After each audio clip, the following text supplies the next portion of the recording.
anh rất nhớ em nhiều, nhớ những buổi chiều vai kề vai trong tay bước đi.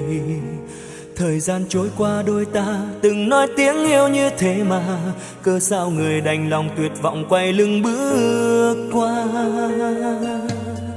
Không giống như mộng ôm niềm đau anh giữ trong lòng, cô nén chua cay khi nhìn em nay đã đổi thay.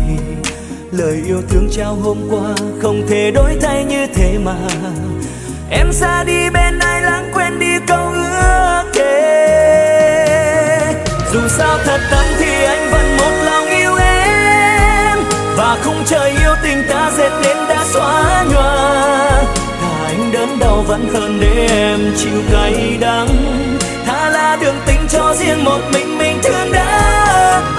Tình yêu của anh và em sẽ không như lúc đầu, đường tình nghiệt ngã với anh vết thương cũng bình thường.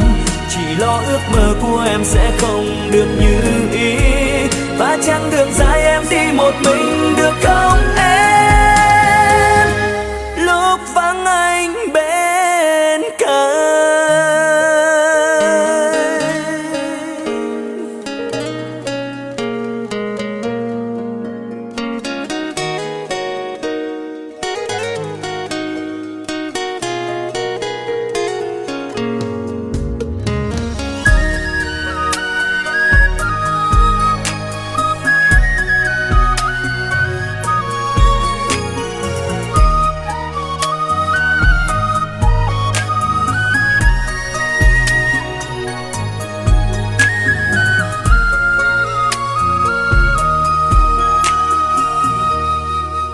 Anh nhớ em nhiều, thật lòng anh rất nhớ em nhiều, nhớ những buổi chiều vai kề vai trong tay bước đi.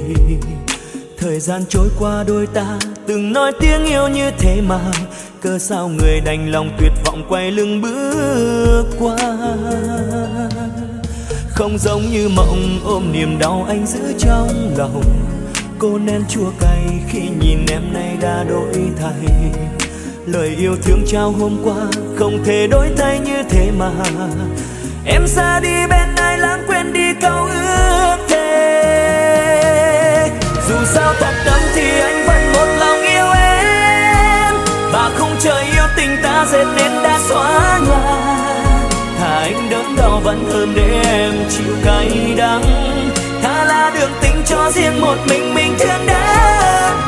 Tình yêu của anh và em sẽ không như lúc đầu, đường tình nghiệt ngã với anh vết thương cũng bình thường. Chỉ lo ước mơ của em sẽ không được như ý, và chặng đường dài em đi một mình được không em, lúc vắng anh bên cạnh.